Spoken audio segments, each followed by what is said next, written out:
Wow, transport देखते हैं। अच्छा देखो, आपको पता है अभी इस बाहरी सड़क पे एक ट्रांसपोर्ट गुजर गई, व्हीकल गुजरी ना। तो हम लोग, ट्रेन धरती पे कैसे बना, कब बना, पहला ट्रेन कौन था, एरोप्लेन का आविष्कार कैसे हुआ, हेलीकॉप्टर कैसे बना, पानी का जहाज कैसे बना, और जब कुछ नहीं बना था तब कैसे दुनिया चलती थी, है ना। मान लो कोई मोटू बच्चा को अगर पापा को लेके दूर जाना है तो कंधू पे लेके कैसे पापा जाते, कंधू टूट जाता, मोटू राजी रहता, है ना। तो ये सारी समस्याएं देखिए, चैप्टर के स्टार्ट में ही कॉमेडी हो गई, अब आएगा मजा। देखो पूरा ध्यान से सुना, बहुत मजा आएगा। Before the invention of the wheel took place, the early humans went from one place to another on foot. जब तक ये पहिए का आविष्कार नहीं हुआ था, पहिया समझते हैं ना, व्हील, तब तक लोग पांव पांव से चल के ही, मतलब कि पैदल ही कहीं ना कहीं भी जाते थे, दूर जाना हो नजदीक कहीं भी जाना हो पैदल, समझ रहे, कुछ था ही नहीं ऐसा जिस पर जा सकते थे। आगे, they used animals to carry their loads, और जब ज्यादा वजन वाली चीजें होती थी तो लोगों ने गधे पर, खच्चर पे, बैलों पर, जानवरों पे लाद करके उसको ढोना स्टार्ट किया।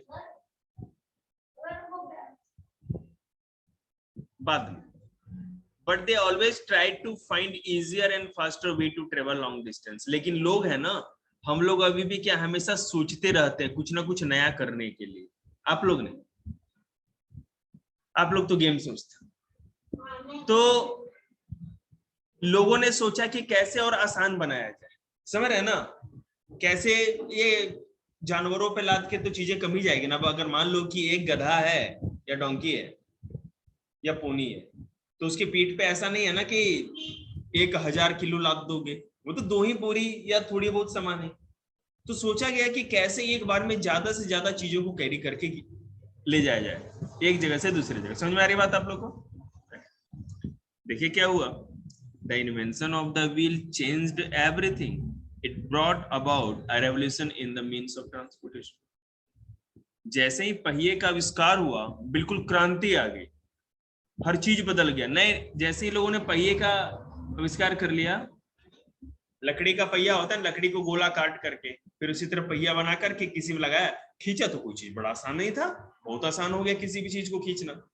तो उसके बाद पहिए के आविष्कार के बाद जितने भी ट्रांसपोर्ट के साधन थे या परिवहन के साधन थे, वो धीरे धीरे बनने लगे।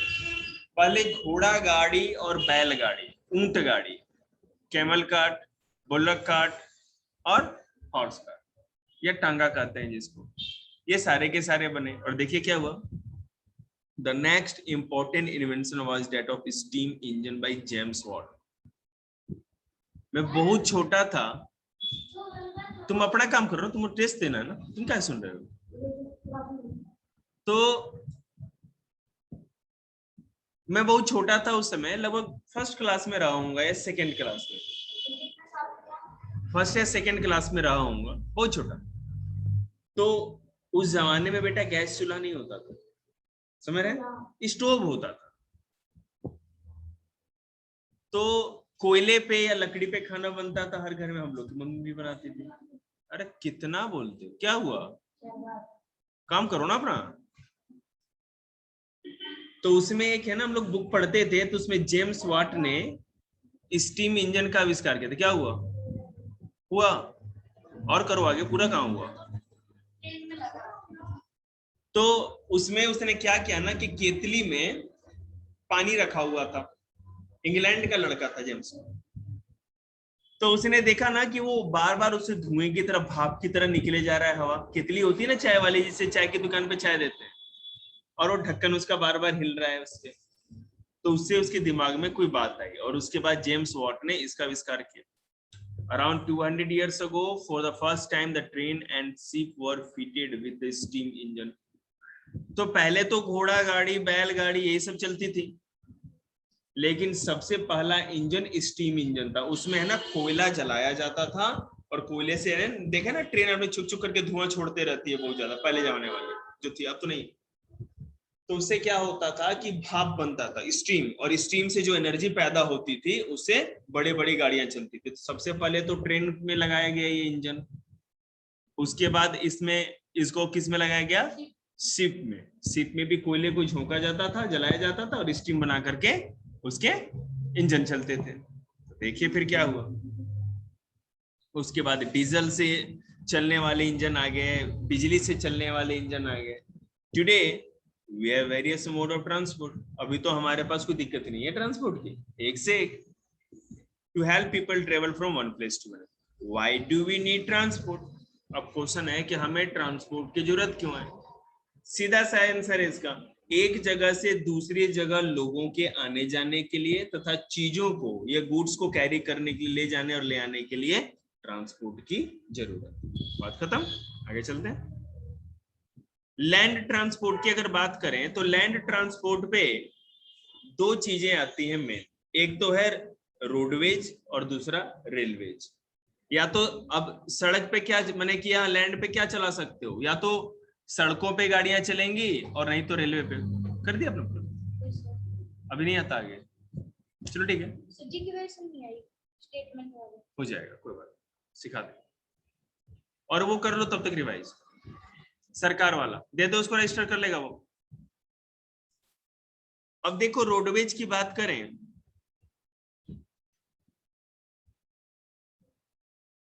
आज के डेट में पूरी दुनिया में सबसे अधिक लोग जो सफर करते हैं रोड से करते हैं, रोडवेज से। आपने साइकिल उठाई, सड़क के रास्ते चले गए कहीं आसपास, कोई पापा ने कार निकाली, कहीं भी चले गए। हर जगह रेल बिछाई जा सकती है?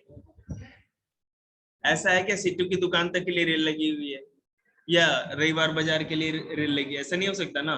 तो लंबे डिस्टेंस के लिए होता है, तो रोडवेज से सबसे अधिक ट्रांसपोर्टेशन होता है। ये पानीपत सोनीपत वाला NH1 देखा है आप लोगों ने, जो बड़ी सड़क जाती, ये पहले पाकिस्तान से लेके बांग्लादेश तक थी। इसको सड़के आजम कहा जाता था।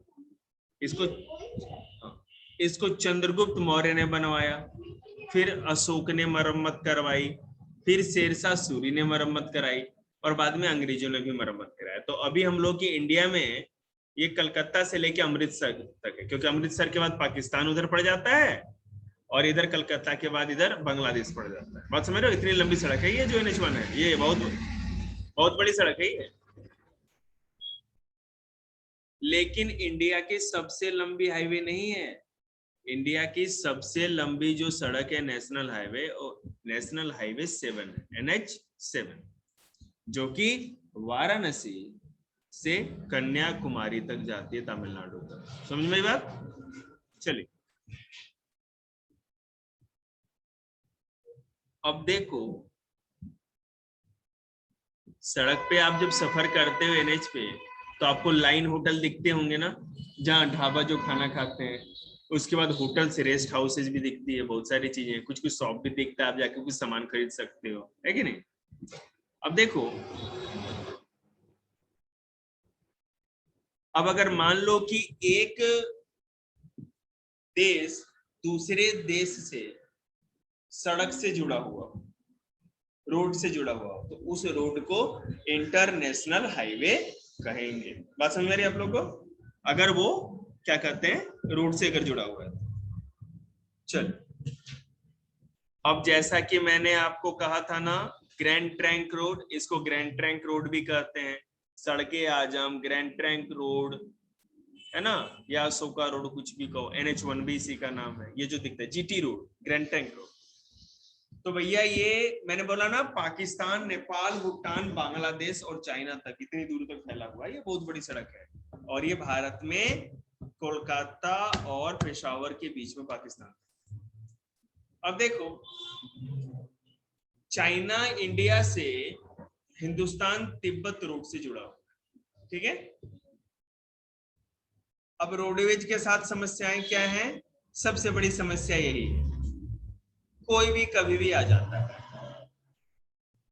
हैवी ट्रैफिक, आप सड़क से जाएंगे तो ट्रैफिक होता है कि नहीं, रेल से कोई ट्रैफिक नहीं, मेट्रो से चढ़ जाओ कोई ट्रैफिक नहीं। अभी मैं आप लोगों के जीके के लिए एक बात बताता हूँ। कंबोडिया साउथ अमेरिका का एक देश है, जैसे भारत देश है ना, कंबोडिया, कंबोडिया नहीं, सॉरी, साउथ अमेरिका नहीं, कंबोडिया ही था, ये चाइना का ही बने, एशिया का ही, चाइना के नीचे। वहां पर एक जो स्टूडेंट था ना, उसने ऐसा ड्रोन बनाया, मतलब उड़ने वाला ड्रोन, समझते हैं ड्रोन, ऐसा उड़ने वाला, जो ड्रोन भी कहते हैं, ड्रोन भी कहते हैं। तो वो 60 केजी के वजन के आदमी को लेकर के 10 मीटर की हाइट पर उड़ सकता है। नीचे ट्रैफिक लगी है, वो अपने ड्रोन पे बैठा, उड़ता उड़ता पहुंच गया। हाँ भाई, 2 किलो चीनी दिए बेटे, और कहीं भी उसको लैंड कर देगा। समझ रहे हैं ना, छोटे से बाइक की जैसा होता है। स्टार्ट किया, उड़ गया, जा रहा है, और वहां उतर गया, है ना, समझ गए। आंटी घिया कैसे दिए, रस्सी फेंक दी, घिया तोल दिए आंटी, क्या हो गया टेस्ट है, जा।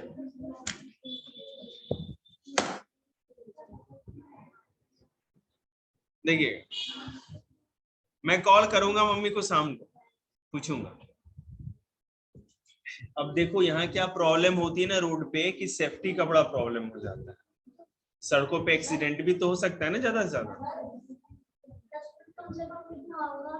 10 मीटर।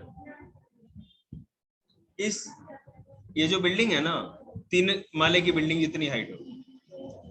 अब रेलवे की बात करें, देखो इंडिया में सबसे पहले 1853 में, 1853 में बॉम्बे और थाने, थाने बॉम्बे के बगल में ही पड़ता है, मुंबई के, तो मुंबई और थाने के बीच में रेल चलाई गई थी। पहली रेल इंडिया में 1853 में चली, याद रखिएगा आप लोग। और मैं आपको बता दूं कि इंडिया जो है एशिया का सबसे बड़ा, पूरे एशिया कॉन्टिनेंट में इंडिया से ज्यादा लंबी रेलवे लाइन किसी के पास नहीं है, और दुनिया में चौथी है। समझे बात, दुनिया में चौथी है, फोर्थ है, और इंडिया में वो एशिया में फर्स्ट है। समझ में आ रहा है बात आप लोग को, आया समझ में। एशिया में पहला और वर्ल्ड में चौथा। Repeat, railway. और आपको पता है कि रेलवे 2 चीज के लिए बड़ा जरूरी है। बहुत ज्यादा सामान को लाद करके एक जगह से दूसरे जगह ले जाना हो तो रेल से ही होगा, ज्यादा सामान हो जाता है। और अगर मान लो कि लंबी दूरी के लिए जाना है, जैसे मुझे अब यहाँ से अगर अपने गांव जाना तो 1100 किलोमीटर पड़ता है, 1100 किलोमीटर, ठीक है। अब 1100 किलोमीटर हम साइकिल पे बैठ के तो नहीं जाएंगे ना, और कार पे भी जाएंगे तो परेशान हो जाएंगे। तो क्यों ना ट्रेन पे टिकट कटाई, शाम को बैठे, सुबह वहां पर कुल्ला करके पहुंच गया। चलिए,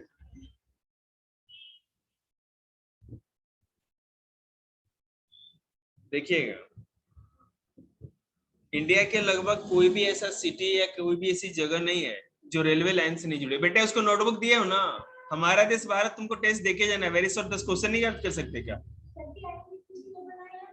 उसी के पास है, कहाँ गया भाई ऋषभ तुम्हारा नोटबुक? फोन में है, दे दो उसको। चार्जर सड़क पे फेंक दो। देखिए, सो अब यहाँ पे Deccan Queen and Palace on Wheel are 2 such heritage train reconstructed for the foreign tourist.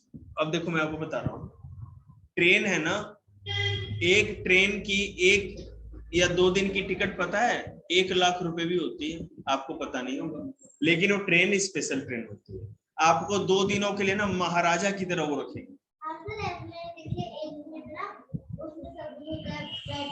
हाँ, बेडरूम ये सब कुछ होगा, जब चाहो खाओ पियो कुछ भी करो, पूरा हर चीज एकदम उसमें, बार रेस्टोरेंट सब कुछ रहता है उसी के अंदर।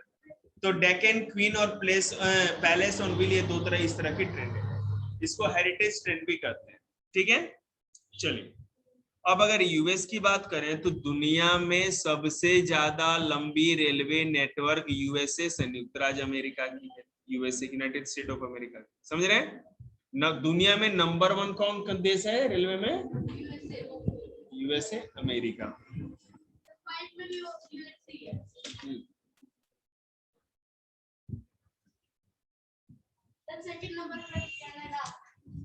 ठीक है। उसके बाद अगर आप बात करें तो ट्रांस कॉन्टिनेंटल रेलवे, जो कि यूएसए, कनाडा, ऑस्ट्रेलिया इन समूह में है। The Trans Siberian railway runs across Europe and Asia. देखिए, ये यूएसए और कनाडा दो देश हैं, उनके बीच में, दो देशों के बीच में बहुत लंबी रेलवे लाइन है। ठीक है। उसके बाद मैं आपको और बताऊं, दुनिया में सबसे लंबी रेलवे लाइन कहाँ है पता है? Trans Siberian railway line. दुनिया के एक छोर से दूसरे छोर तक है वो, रसिया में। कहाँ है? रूस या रसिया में। ओके, चलो। अब अगर वाटरवेज की बात करें तो वो भी कर ही लेते हैं। राफ्ट, बोट, आपको पता है ना, नाव हो गया, बड़े बड़े शिप्स हो गए, पानी के जहाज हो गए, ये सब यूज किए जाते हैं।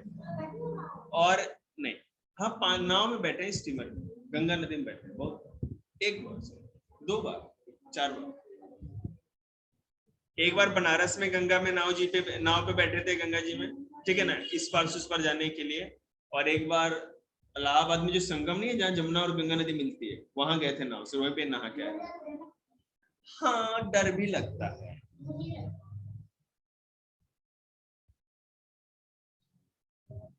ठीक है। तो उसमें क्या होता है कि इंजन, आज के डेट में तो जो भी शिप से अच्छे अच्छे इंजन लगे होते हैं, ठीक है, डीजल इंजन होता है, चाहे और भी बहुत सारे तरह के सोफिस्टिकेटेड, मैंने बहुत नए नए जमाने वाले इंजन लगे हैं। ऐसे ऐसे भी ना, मैंने पानी के जहाज होते हैं, शिप्स होते हैं, जिसमें आधे शहर के लोग आ जाए, समझ रहे हो? 2000, 3000, 5,000 लोगों को लेकर के चलने वाला भी जहाज होता है, बहुत बड़ा बड़ा जहाज। और दुनिया में कोई भी जब चीजों को एक देश से दूसरे जगह जब एक्सपोर्ट या इंपोर्ट किया जाता है, मतलब विदेशों से सामान या तो हमारे देश आके बिकता है, या हम लोग विदेशों को भेजते हैं, तो पानी के जहाज से ही भेजते हैं, क्योंकि ये सबसे सस्ता पड़ता है। समझे? सबसे सस्ता पड़ता है। उड़ने वाली बस नहीं, नहीं, aeroplane. Petroleum is carried on in oil tankers. अब एक तो ये चीजें कंटेनर में जाते हैं, जैसे मान लो कि एप्पल आ रहा है, कंटेनर भर भर के पूरा, एक पूरा शिप आ गया। या मान लो कि बाहर से कोई चीज आ रही है, इलेक्ट्रॉनिक सामान आ रहा है, या मान लो बाहर से क्या कहते हैं, कोई भी चीज, गोला बारूद आ रहा है, सरकार खरीद रही है, तो वो कंटेनर बड़े बड़े होते हैं, ट्रक के कंटेनर, ट्रक देखा होगा आपने, पैक पूरा उस तरह के लदे होते हैं। अगर तेल आता है ना बाहर से, कच्चा तेल, ऑयल, मतलब पेट्रोलियम, डीजल जो आता है, तो वो बड़े बड़े कंटेनर, ये देखते ना दिल्ली जल बोर्ड का वो टैंकर, टैंकर आता है ना पानी वाला, दिल्ली जल बोर्ड वाला, तो ये तो छोटा है। और तो समझ लो भाई, तुम तो देखते रह जाओगे, बस इतने बड़े बड़े। ठीक है। अब देखिए, तो मैं आपको ये बता दूं कि भारत में 12 बड़े बड़े पोर्ट हैं। उसमें याद रखिएगा, पोर्ट मतलब कि जहां विदेशों से या कहीं से पानी के जहाज आकर के लग जाए, वहां खड़े हो जाए, समझ रहे हो? बस स्टैंड होती है ना, एयरपोर्ट होता है ना, तो वो शिप का स्टैंड होता है। पोर्ट मतलब बंदरगाह, जहां पे पानी के जहाज आकर के समुद्र के किनारे लग जाते हैं। तो भैया ये है मुंबई, कोलकाता, कोच्चि, चेन्नई, मंगलुरु, विशाखापत्तनम, और इस तरह और भी सारे। इनलैंड वाटरवेज क्या होता है?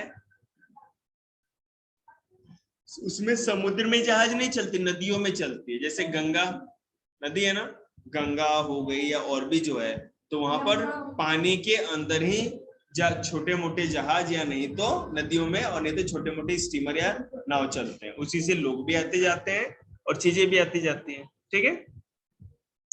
ये देखिएगा, यूरोप में डेन्यूब नदी, ठीक है, इंडिया में गंगा और ब्रह्मपुत्र, अफ्रीका में कांगो और नाइल नदी, साउथ अमेरिका में अमेजन नदी, अमेजन का नाम सुना होगा आप लोगों ने, अमेजोन, अमेजोन, ठीक है। चैंग जियांग कैंग वांग हो, ये चाइना में, ऐसा ही था कुछ,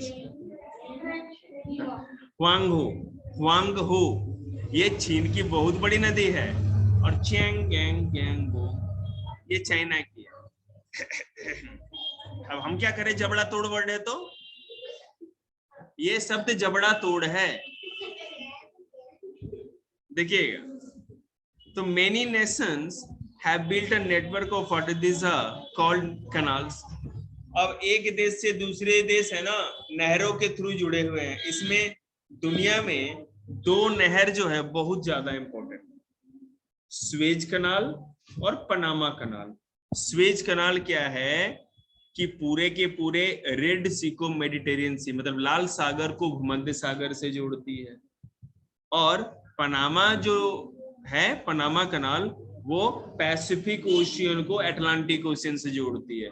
मतलब बीच में जमीन है ना, तो जमीन को खोद करके नहर बना देगा, दोनों समुद्र के भी आर पार रास्ता होगा। बस समझ रहे हो ना? इस तरह से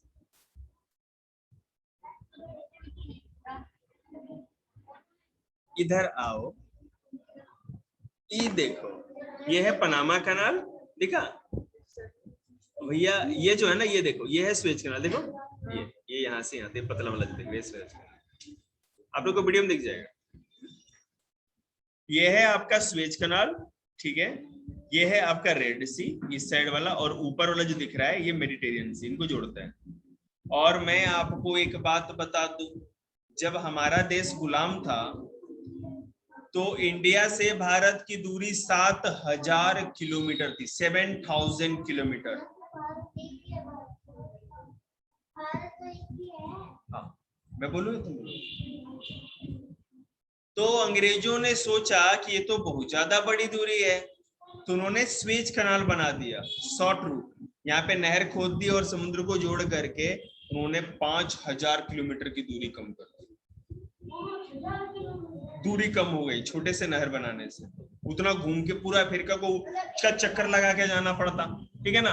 अब ऐसे कर देते। चलिए देखिए, स्वेज कनाल देखिएगा, स्वेज कनाल अफ्रीका के इजिप्ट में बना है, जो कि 1869 में बना था। और आपको मैं एक बात बता दूं, आदरणीय महात्मा गांधी का जन्म भी 1869 में ही हुआ था, ठीक है। और पनामा कनाल 1914 में बना था, ठीक है। याद रखिएगा ये दोनों चीज आप लोग। पनामा कनाल तो 82 किलोमीटर ही लंबा है, और केवल 8 घंटे में ही हम लोग सफर तय कर सकते हैं, ठीक है। अभी रिवाइज तो कर लो, लन तो कर लो। अब अगर एयरवेज की बात करें तो और भी मजा आएंगे। और किस बच्चे ने कहा था मैं चैप्टर नहीं कराऊंगा? देखो, अमेरिका में दो भाई थे, वो बड़ी शरारत करते थे, राइट ब्रदर्स, ठीक है। हाँ, दोनों का मैं बता रहा हूं क्या। राइट ब्रदर्स से मतलब दोनों का सरनेम राइट है, जैसे चौधरी दो हो गए तो चौधरी ब्रदर्स, दो दबास तो दबास ब्रदर्स, है ना। इसी तरह इन दोनों भाइयों ने सोचा कुछ ना कुछ तो करना पड़ेगा, उड़ने वाली चीज बनानी पड़ेगी। तो इन्होंने क्या किया देखिएगा। हाँ, 1903 में 1903 में इन्होंने फ्लायर बनाया, और पहला एरोप्लेन पता है कैसा था? ऐसा दिखा रहे हैं।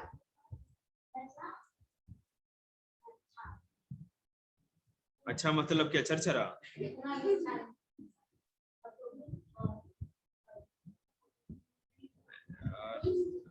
एक सेकेंड, तुम लोग को दिखाने के चक्कर में हमारा ये ना सिस्टम अभी रुक गया। चुप।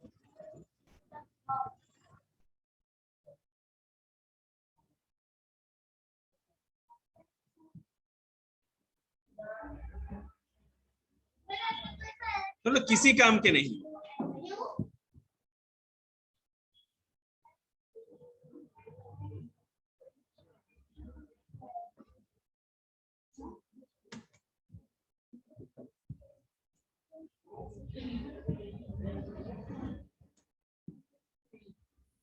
हम बोले आप सुन। तो 1903 में उन्होंने पहला एरोप्लेन बनाया जिसको फ्लायर नाम दिया गया, ठीक है। ये हवा में 12 सेकेंड तक ही रुका, 12 second. And distance of 230 metre.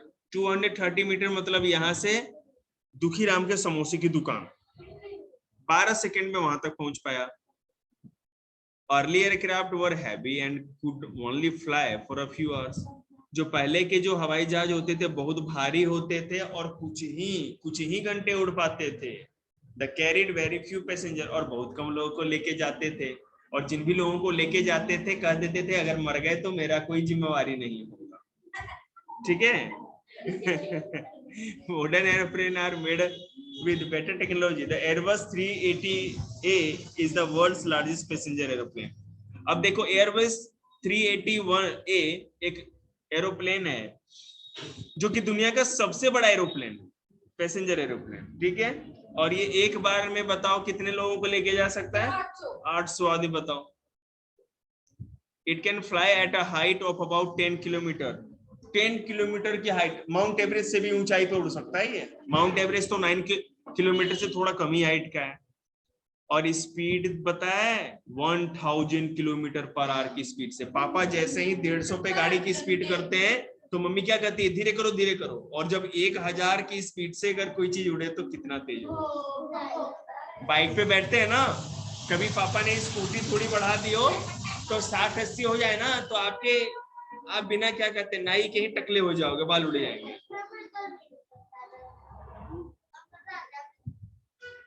हाँ तो बाइक पे बैठो ना, खुद चलाओ तो पता चलेगा, देखिएगा। और वही है, दुनिया में अलग अलग जगह पे एयरपोर्ट है, वहां पे आप जुड़ सकते हो। और एरोप्लेन का 2 फायदा है। पहला कि हम ज्यादा एक कॉन्टिनेंट से दूसरे कॉन्टिनेंट तक तुरंत पहुंच सकते हैं। दूसरी बात, ऐसे जगहों पे भी इससे जा सकते हैं जहां ना तो सड़कें बनाई जा सकती हैं और ना ही वहां पर किसी भी तरह का समुद्र है। बस समझ रहे हो ना, पहाड़ी के ऊपर जाना है, अब कैसे जाओगे? ना सड़क जाती है, ना रेल जाती है, समुद्र तो है ही नहीं। अब बेयर ग्रिल्स देखे ना आपने, वहीं पे सीधे टपका देता है पहाड़ के ऊपर इसको हेलीकॉप्टर से, है ना। तो ये ऐसी सारी चीजें। चलिए ठीक है, हैव अ नाइस डे।